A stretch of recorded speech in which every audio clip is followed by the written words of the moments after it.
What if time travel was as simple as just taking a walk? Oh, I like that idea, like just stepping through a door. Yeah, exactly. You step off a bustling modern street and, all the sensory input of the 21st century just evaporates. Right, it just disappears. The asphalt beneath your feet transitions into this hand-laid, uneven stone. And that low, constant rumble of combustion engines, it completely vanishes. Because there are no cars. Right. There are no cars, there are no traffic lights. The entire soundtrack of the city is suddenly replaced by, well, the sound of rushing water. It really forces an immediate shift, in how your brain processes your environment. I go sure. We are so conditioned to the hum of electricity or the anxiety of crossing a busy intersection and, just the sheer spatial footprint of automobiles. So stripping all of that away, it creates a profound kind of, an architectural shock. Yeah, architectural shock. I love that. But you haven't stepped into a time machine. Yeah. And you haven't walked onto a movie set either. No, you definitely haven't. You've walked into the old town of Lijiang. That's an 800-year-old mountain city in China's Yunnan province. And today we are doing a deep dive into a really wonderful travel and cultural guide about this exact place. It's such a fascinating source to explore. It really is. Our mission today is to figure out why Lijiang is considered one of China's absolute treasures. We're going to see how an ancient metropolis, built entirely out of wood and stone, has somehow managed to survive centuries of history, weather, and, modernization. Yeah, because the survival of Lijiang, it really defies the standard narrative of urban development. It really does. When you look at most ancient cities, they either burn down, crumble into ruins, or they just get paved over by developers to make way for high-rises. High-rises and highways. Exactly. But Lijiang completely sidestepped all of those fates. Okay, let's unpack this. Because to understand how it survived, you have to look at the ground floor. Literally. The physical layout. Right. Modern cities dedicate an enormous percentage of their landmass to the automobile. Roads, parking lots, driveways. And so much space. So much space. But Lijiang dedicates that space to pedestrians and to water. The entire city is this intricate web of narrow stone streets and small stone bridges. And it's the water that immediately grabs your attention when you're there. Yes. It runs through practically every single street, this massive, massive network of canals. People often use the shorthand Venice of the East to describe it. Which is, it's a beautiful image. Yeah. But I feel like it almost gives a wrong impression. How so? Well, when I think of Venice, I think of deep, sort of stagnant lagoon water, right, holding up these massive marble palaces. Oh, right. But the water in Lijiang isn't a stagnant lagoon. It is active. It's flowing. Pure mountain runoff. It's moving constantly. Yeah. So think of Lijiang's canal system less like Venice and more like a massive city-sized cardiovascular system. That's a great analogy. You have this towering mountain acting as the heart pumping the water, the major rivers acting as the arteries, and then these tiny street-level canals acting as capillaries. Delivering life to every single courtyard. Yeah. Exactly. Before filtering back out. That is a much more accurate mechanical description, actually, because the water isn't just a scenic backdrop, it is a highly engineered utility grid. Right. Historically, small boats would navigate the larger canals to move heavy goods. But the water's primary function was domestic and agricultural. Like drinking and washing. Exactly. It provided drinking water, washing water, irrigation, yeah, and all of it was meticulously routed directly to the doorsteps of the inhabitants. Okay, but if we view this through a modern, practical lens, my brain immediately hits a massive logistical wall. Okay, lay it on me. If you have ever owned a wooden deck, or if you've ever left a piece of untreated timber outside in the damp for a few seasons. You know that water is wood's worst enemy. Yes, it is the ultimate destroyer of timber. Oh, completely. So imagine being a 12th century builder. You are constructing this sprawling metropolis out of raw timber and stone, and you are building it directly on top of and adjacent to a rushing river system. Right. How does an 800-year-old wooden city not just rot from the ground up? Water erodes stone foundations. Moisture breeds rot in wood. By all the laws of nature, Lijiang should be a damp pile of compost by now. You're hitting on the exact reason why urban planners and architects study this city today. It isn't magic. It's a masterclass in environmental engineering. Wow. The original builders, they understood the devastating power of water, so they didn't try to fight it, they didn't try to wall it off. They embraced it. Exactly. They engineered the entire city to work in tandem with the hydrology. But how do you engineer a wooden building to defeat water? Well, it starts with the canals themselves. They weren't just dug randomly. They were designed with a very specific, calculated gradient. A slope. Right. They follow the natural slope of the terrain to ensure the water is always flowing at a precise rate. So it doesn't just sit there. Exactly. It moves fast enough to create a constant flushing action. Yeah. And that prevents stagnation, algae growth, rot.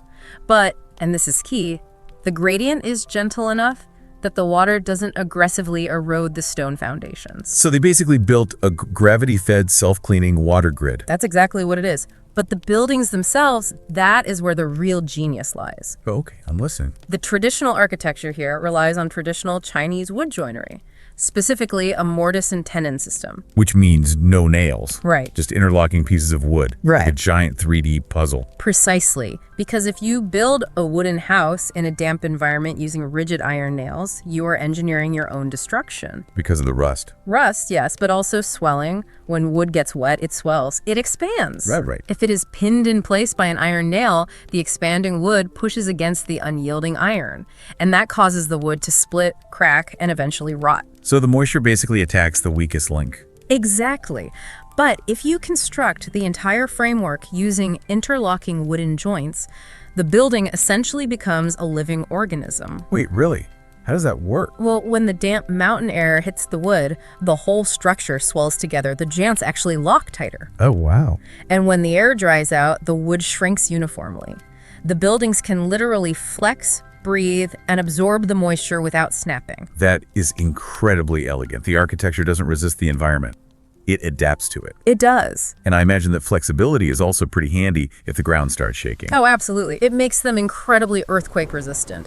A rigid brick building, will crack and collapse during seismic activity. But a wooden mortise and tenon structure, it will just sway and absorb that kinetic energy. The survival of this city suddenly makes total sense. It's not just some lucky accident of history. It is a deliberate, brilliant adaptation to a specific geographic reality. Completely deliberate, yeah. But, the brilliance of that engineering wasn't the product of some lost, vanished empire. Not at all. And what's fascinating here is that this is what separates Lijiang from places like Pompeii or Machu Picchu. Right. The people who engineered this city are still there. The descendants of those original builders are walking those exact same stone streets today. They are. We're talking about the Naxi people. And our guide uses a really important phrase here for us to highlight. It calls them an ethnic group. Ethnic group, yes. They are a distinct ethnic group primarily concentrated in this specific region of the Yunnan province. And the cultural continuity of the Naxi is just remarkable. When we talk about an ethnic group in this context, we aren't just talking about a shared zip code. Right, it's much deeper than that. We are talking about a community with an entirely distinct worldview, their own traditional dress, their own music, and most notably, their own language. I am so glad you brought up the language because it is fascinating. Yeah. The Naxi use something called the Dongba script. It's beautiful to look at, too. It really is. It is the only living pictographic language still in use in the world today. Instead of letters that represent sounds, like the English alphabet, they use intricate, hand-drawn symbols that represent the concepts themselves. Right. It looks a bit like ancient Egyptian hieroglyphics, but it is a living, breathing form of communication.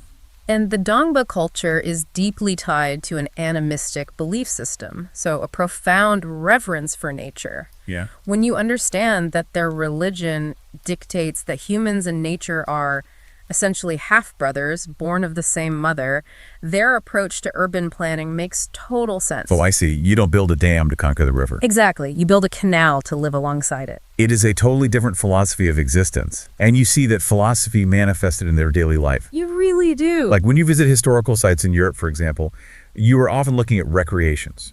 Yeah. You're separated from the history by a velvet rope and a pane of glass. A museum piece. Right. But Lijiang is not a museum. The culture is breathing. As you walk through the old town, you see local makers physically hammering their history into existence. And our source material uses another great word for these makers: artisan. Artisan. Yes, let's highlight that one. Yeah. An artisan is a skilled craft worker. And the role of the artisan in Lijiang cannot be overstated. We live in a global economy that is dominated by mass production, automated factories, and, well, planned obsolescence. You mean things designed to break so you have to buy them again? Exactly. The artisan represents a complete rejection of that model. In Lijiang, you have families of silversmiths, woodcarvers, and textile workers whose skills have been passed down through generations. So a grandfather teaches the mother teaches the son. Yes. These aren't cheap souvenirs being pumped off an assembly line to sell to tourists.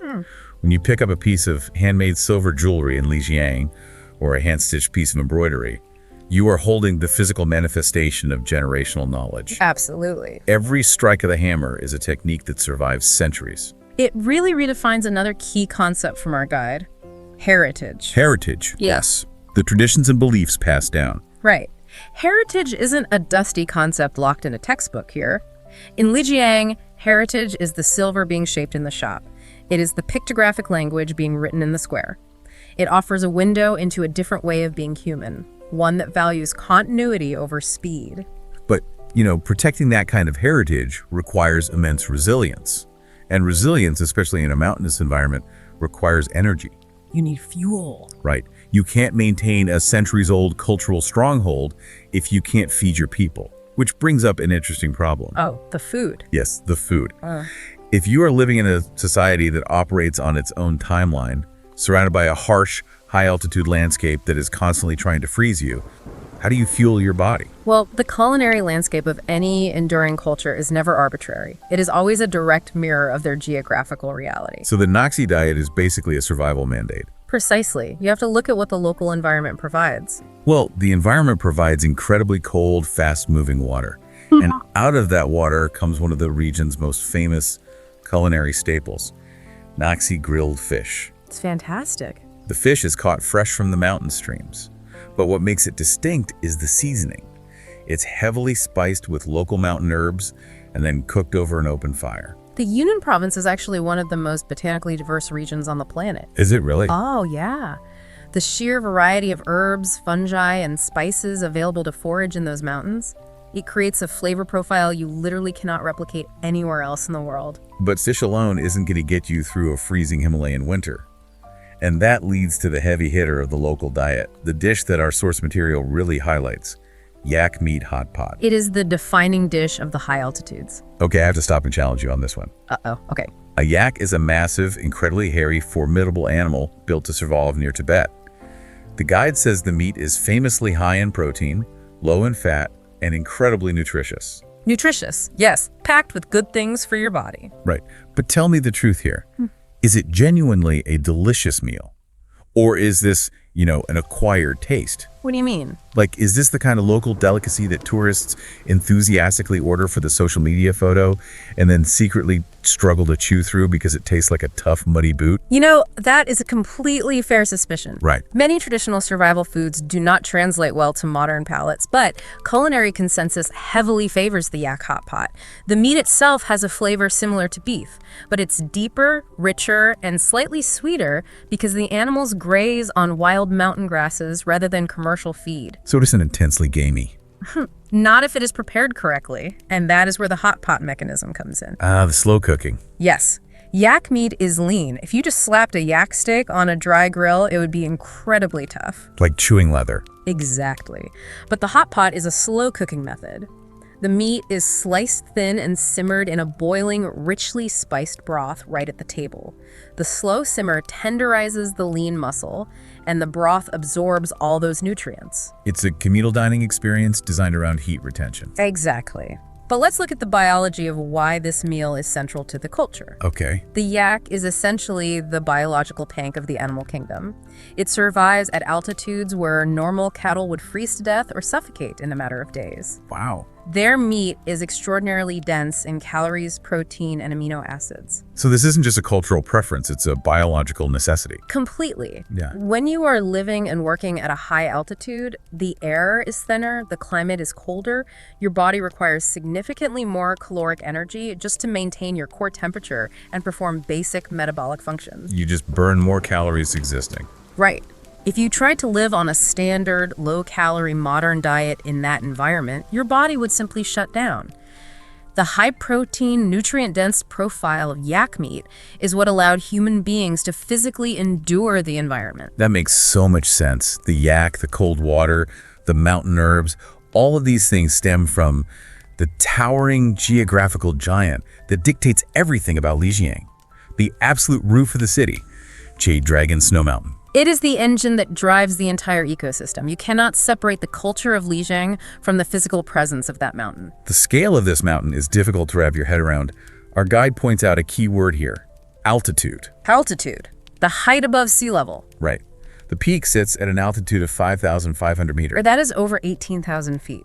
Just to put that in perspective for you, the highest point in the contiguous United States is Mount Whitney, which is around 14,500 feet. Jade Dragon Snow Mountain dwarfs it. It's massive. And because of that extreme elevation, the snow at the peak never melts. Even in the dead of summer. Right. You can be walking through the cobblestone streets of the valley in a t-shirt, sweating in the July sun, and hovering right above the city is this blazing white, eternal snowcap. Because the mountain acts as a massive natural water tower. The slow, perpetual melt of the glaciers at the lower elevations provides the pure, cold water that feeds the canals we were talking about earlier. It creates a highly localized microclimate. Exactly. And the craziest part is that you can actually go up there. It isn't just a scenic backdrop, it's accessible. Visitors can take a cable car from the valley floor almost all the way to the glacier park near the summit. But this is where the reality of the geography hits you. Well, yeah. You are rapidly ascending to 5,500 meters. The air pressure drops significantly. The oxygen levels plummet. The human body is just not designed to transition from a comfortable valley to 18,000 feet in the span of a 20-minute cable car ride. No, it's really not. You have to be seriously prepared for the physiological toll. Altitude sickness is a massive risk. Visitors frequently have to carry personal oxygen canisters just to make the walk from the cable car station to the viewing platforms. Yeah, your heart rate spikes, you get dizzy. Your lungs are gasping for air that simply isn't thick enough. It is a harsh, unforgiving environment. And if we connect this to the bigger picture, that sheer hostility is exactly what makes the existence of Lijiang so miraculous. Wait, what do you mean?